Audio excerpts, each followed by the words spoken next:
This is Eufaula Artalks, and this is Selina, Jayne, Dornan, and today we are doing this interview in honor of the Native American Month here in Oklahoma, or all over the U.S., isn't it? Right. Okay. Yeah. So tell me what you know about Native American Heritage Month. Well, What is going on in Eufaula and different places that you know? well, there's been some different activities, maybe not so much here in this area, but I know they've had some activities up in Muscogee. There's Tulsa's had some different things. It's kind of something that we've been thinking about, maybe that we need to promote a little bit more in the month of November. There has been, I know, they had an art show earlier this month. The Eufaula Canadian Town is really good about putting on different types of activities here around Eufaula. So, yeah. I was trying to remember. I think it was Reagan, President Reagan, that did was it a proclamation or something that got that started? No, I didn't do any research on it, but I think it was Reagan. So tell me your connections, your biological connections. Well, yes, I am Creek, and my gosh, I have been involved in many different ways with our nation. Of course, when I came back from LA, I ran for national council. I was the first woman representative for our district, the McIntosh district. And so I served there for 4 years. And also I've worked for the Creek Nation in the executive director's office, and I've worked in the PR department. I've also worked as a gaming commissioner, and just been involved. I just like being involved with the tribe. And recently I ran for the chairperson of our local, the Eufaula Indian community, and I've done that for a little over a year now. Unfortunately, the COVID closed us down, so we haven't had a lot of meetings, but the board still gets together and we still do activities with, or for the community. So, and just involved in stuff. We recently had a food giveaway. We had one in October and also in just recently, last week, and we gave out 400 turkeys. 400? 400 turkeys. That was through the tribe. That was part of the CARES Act. And in December they'll be doing the same. We'll be probably giving out hams. And how did y'all have sign up, or how did that work? Oh, they just advertised it, and it was just a drive-through. So myself and some of the other board members just volunteered our time. We had some different Creek Nation employees. I think from the golf course. Most of them were from the golf course. But we had some others that volunteered their time, and so they came down and helped put together the bags and hand out the turkeys and kind of organize everything. It was pretty much a group effort. It was big. This one was really big, and I expect December will be even bigger. So. Whoa! What are y'all planning in December? Well, I know they're going to be giving out ham, and I'm sure there's, from what I understand, there's going to be over 400. Probably maybe 450. And they're all EIC, Eufaula Indian Community? Creek members. Just Creek members? Mm-hmm. They don't have to be a part of the community. It's just, so we've had people coming from Shakota, Hanna, Stidham, everywhere. All they had to do was show their citizenship card, the tribal card. Wow. So did y'all have people come in after you run out of turkeys? Yes, that was the worst part of it. I had to, they were lined up all the way to number 9 from the community center. We'll order more turkeys next time. But we also gave many bags of, there was all kinds of food, vegetables, some produce, spaghetti dinners. We gave actually 5 bags to each family, to each household. Well, that's a very That's good for our And community. it's good. We needed that right now. Yeah. They're going to be doing, Channel 2 came out, Oh. and they're going to do some coverage on it Thanksgiving night, I think at 10 o'clock. So they're going to do like a Wow. little kind of documentary type thing about, how the monies are being used and stuff like that. The CARES money, yeah. That's great. I also want to mention that you were a mayor of Eufaula. Yes. So that's a compliment to the Native American heritage. Yes, I was the first woman mayor, first woman elected mayor, and the last elected mayor for Eufaula before they changed over to the. Well, I wonder how many creeks, though, they've had as mayor. Well, Joe Johnson was. Oh, that's right. Joe was. He was Creek. He's got some Creek blood in him. Yeah, and he was related to Alexander Posey. That's exactly right. Yeah. Through his mother. Yeah, yeah. So yeah, and he served on our as a judge or something for the tribe too. So yeah. Huh. So Okay. Well, tell me about the future then. What's the future? What are some dream plans you'd like? for me or for the EIC? For the EIC. Well, basically, we're hoping to be able to meet as a community again. Now, the food giveaway, that's from the tribe, part of the CARES Act. Normally, the EIC will do a lot of, we meet every month. We're, do things for the kids and the elders and this and that. And we hadn't been able to do that since, I think, March. And but they finally let the board start meeting again in June. And but we're not able to use the building or anything. And of course, we have to keep the numbers low. We do our social distancing, all that stuff.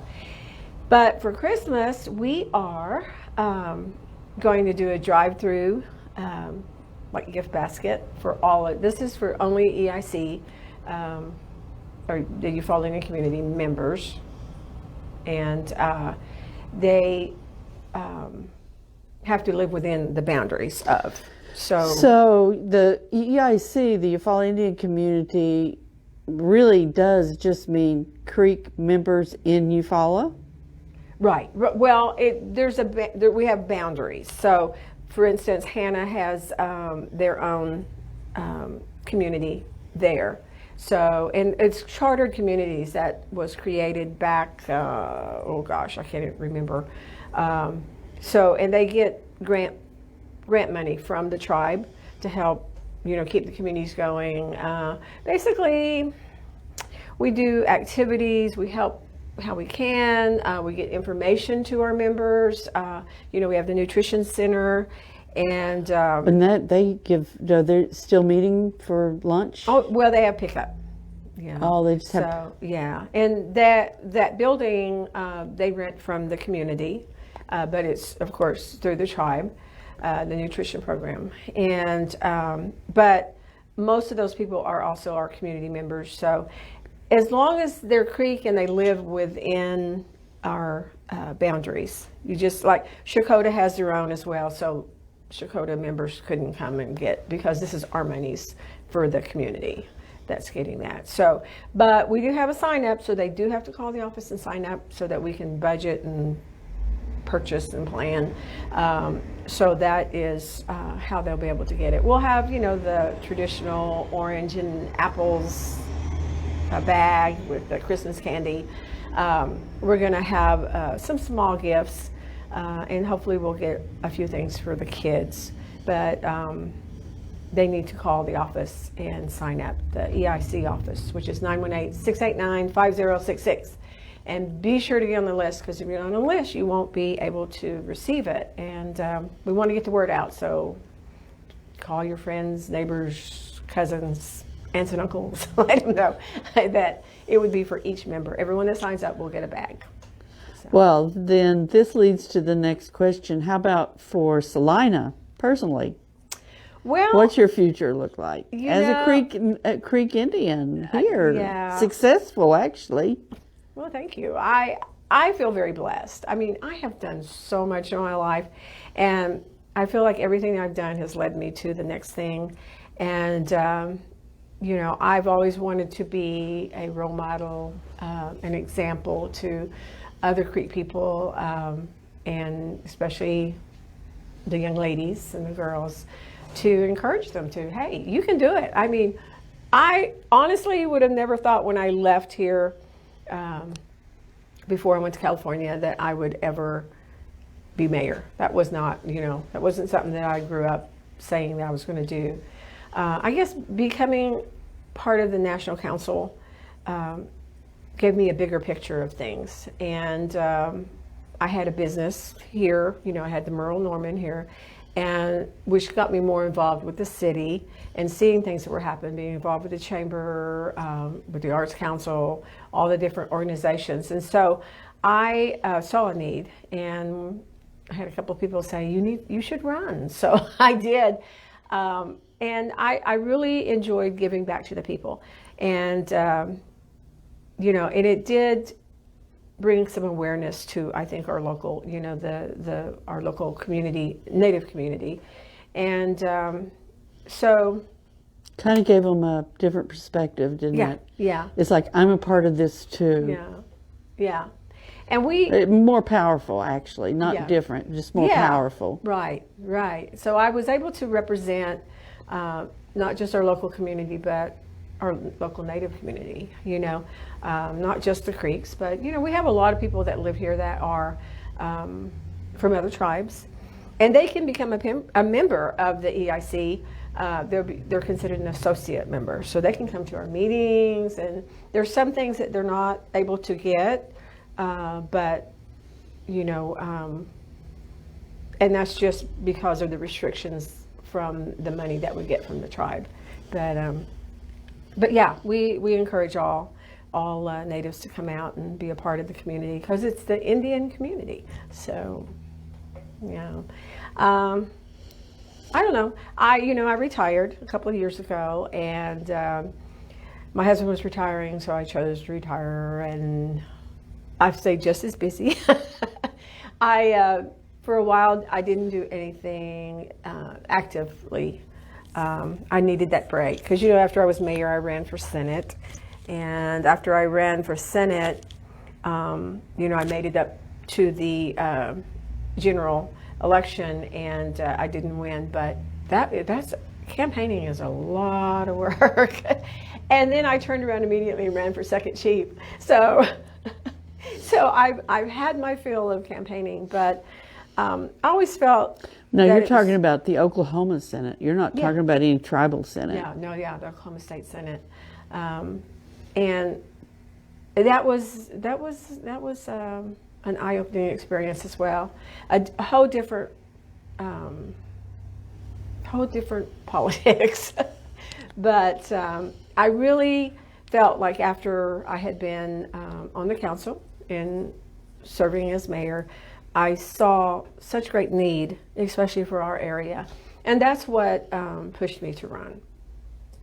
When, you know, Roger Ballinger at the time was not going to run again, and that seat came open. So it gave me a chance to get out and see not just McIntosh County, but all the different counties that particular district covered. And there was a great need. But being here at the far end, it seems like, you know, McIntosh County, Eufaula, this area has always been kind of overlooked. And it's the same way with the tribe, because we're on the furthest end of the boundaries. So anything that is available, or, you know, and just in general, not just the Native people, but our locals. You know, there's not a lot of job opportunities down here. There's not as much, well, there's no educational, there's, you know, we don't have, other than the VOTEC in McAllister, which is outside of our boundaries. My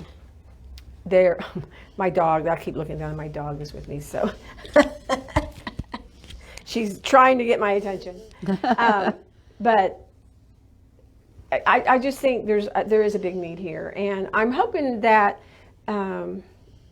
you know, that's where the community kind of comes in to kind of help not that we provide job opportunities, but we do have that where we can be that connection to the tribe when things come up that they don't know about.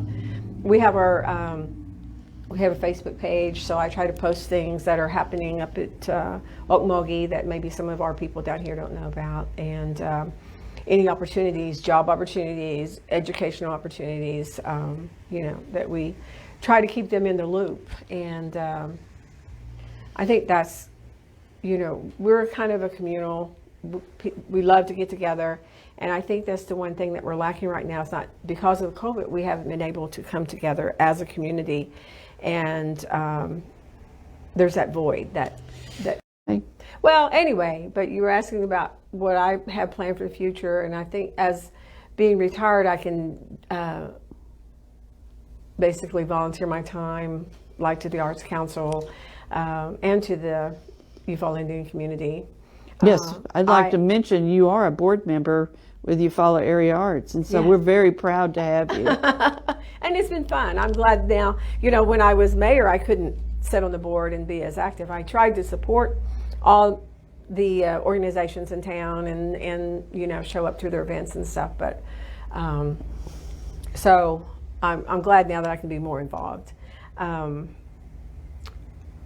As being retired, I get tickled because because of the COVID, there's been a lack of people that wanted to run the elections. And so Jim and I told Janelle Knight, who is the secretary over election board here in McIntosh County, that we would, do it. And so we did the training and everything. So Jimmy made the comment that we are now the new old people. The new old people. The new old people. Because, when we were young, we'd always go and we'd see the same people, and so I thought it was funny anyway. But we enjoyed doing it. And you get to see people that you haven't seen, even though we're all in masks, so it was kind of fun. And it was an honor to do that. And I've also served, I've done a precinct worker for the Muscogee Creek Nation elections as well. So I stay busy. I enjoy being still active in the community. I don't live in the city limits anymore, so I'm not quite so active in local politics anymore, but I enjoy just giving back, Well, you had a couple of people that made comments here. Your previous secretary, Brenda Otis, is watching. Oh, hi, Brenda. And Susan Dennington, she's on she's one of our people that help here. She was one of our winners of the Yellow Submarine Art Show. Yes. She's the one with the white sculpture. Right. So it was a little different for people here to have that kind of a sculpture. It was a couple of nude people. But those two people made comments on your thing, and so... Yeah. Any final comments? What is art to you? That's what you always ask. What's art to me? Art to me is your heart. It's expression, being able to express yourself in whatever means that is important to you as far as art. Art has taken me a long way from this super shy Indian girl that I couldn't even. You remember that little Indian girl, though? Yes. That was you. And it was art that brought me out. It was theatrical art, and that's why we need, in the schools, we need not just art, but we need the fine arts. We need speech and drama. That's where I started. I went from the shy little girl that couldn't even stand up in class, who cried to the counselor and saying, "No, I can't do it, and who encouraged me to go back, because I knew that he was going to make me stand up and talk, and I couldn't talk in front of people. Well, then I graduated my senior year as outstanding senior in speech and drama. So just because I was exposed to that, and I had a good teacher, Bill Brewer. Bill Brewer, if you're watching. Yes. Is there anybody you want to say hello to at the schools? Because with these may go to the schools at lunch. Yeah, that'd be great. Well, my niece and nephew, Ember and Jax Walker, my grandbabies, Raddick Dunn and Raddick Dunn and Riot Dunn, and my little grandbaby, who I spend most of my time with, is Rocklyn Rayford, and All right. yeah, as you know, she did the painting over here. She's going to be an artist. One of the sold paintings. It's one of the sold ones. She has to come in and get it. Remember? Yes. So, but I try to encourage her to dabble in all that. And my brother is a really good artist, and I have never been. What is your brother's name? Nicholas. Yes, he did a lot of. He still does. He has a website he's been working on, so you have to check that out. Okay. Thank you, Selina, for You're all welcome. you do for us, for volunteering. We appreciate you very much. Over and out. All right.